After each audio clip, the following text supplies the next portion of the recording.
Hi hello good morning. இப்போ என்னென்னா ஒரு சின்ன டாபிக் மாதிரி பார்ப்போம். கடத்திகள் வழியாக பரவும் நோய்கள் என்னன்னு கேட்குறாங்க. கடத்திகளால் பரப்பப்படும் நோய்கள் கடத்தி வழி நோய்கள் எனப்படுகிறது.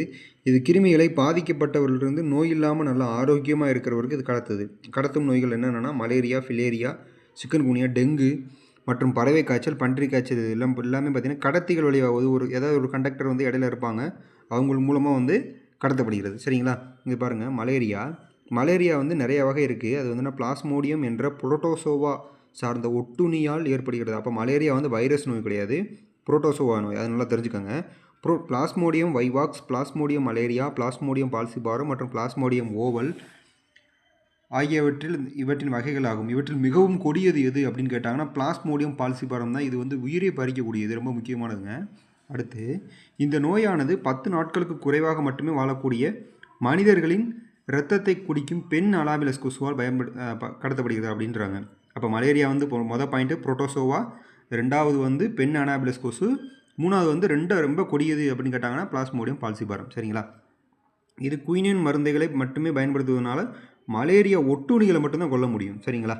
இப்போ மலேரியா ஒட்டுண்ணிகளால் பரவுகிறது. அது குடல் வழி மூலமாக, அதாவது என்னென்னா மலேரியா ஒட்டுண்ணி கொசுவின் இறப்பையில் குடல் வழியாக நடைபெறுகிறது அப்படின்னு சொல்கிறாங்க. அதாவது அந்த கொசு இறப்பையில் தான் அந்த மலேரியாவோட ஒட்டுண்ணிகள், புரோட்டோசோ ஒட்டுண்ணிகள் என்ன செய்யுதுன்னா வளருது. அது வளர்ந்து அந்த கொசுவை பாதிக்குது. அந்த கொசு என்ன செய்யுது? மனிதர்களை கடிக்குது. சரிங்களா? இதை கண்டுபிடிச்சவர் யாருன்னா சர் ரொனால்டு ரஸ்க்கு. இதுக்காண்டி 1902ஆம் ஆண்டு நோபல் பரிசு அவர் கொடுத்துருப்பாங்க. சரிங்களா? சிக்கன்குனியாவை பற்றி பார்ப்போம். சிக்கன்குனியா என்ற நோயானது ஒற்றை இலை ஆர்என்ஏ என்ற வைரஸால் பயன்படுது. அப்போ இது வைரஸ். அப்போ ஒற்றை இலை ஆர்என்ஏ இது ஏடி எஜிப்டி கொசுனால் பகல் நேரத்தில் கடிக்க பயன்படுத்தப்படுது.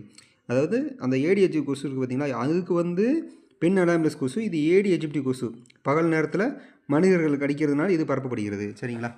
இதோட அடைகாக்கும் காலம் பாருங்களேன், 2லேருந்து 12 நாள் தான் அதோட உயிர். அது 10 நாள். சரிங்களா? அடுத்த டெங்குக்கு இன்னொரு பேர் இருக்குது, எலும்பு முறிப்பு காய்ச்சல் அப்படின்னு சொல்லி ஒரு பேர் இருக்குது. இது 5லேருந்து 6 நாள் தான் இதோட வேலிட்டி. பாருங்களேன், டெங்கு காய்ச்சலானது வைரஸினால் ஏற்படுத்தப்படுகிறது. அப்போ 2 virus, chikungunya virus, dengue virus. ஏற்கனவே இந்த நோயினால் தாக்கப்பட்டவர் ஏடி எஜிப்டி என்ற கொசு கடித்த பின்னர் ஆரோக்கியமானவரை கடிப்பதால் பரவுகிறது. அப்போ இந்த நோயினால் ஆல்ரெடி ஒருத்தர் டெங்கு வந்திருக்கு அப்படின்னா இந்த ஏடி எஜிப்டி கொசு போய் கடித்து திரும்ப இன்னொருத்தர் போய் கடிக்கும்போது அந்த டெங்கு என்ன செய்யுது? அடிக்கடி பரவுது அப்படின்றாங்க. வைரஸின் அடைகாலம் 5 to 6 நாள்.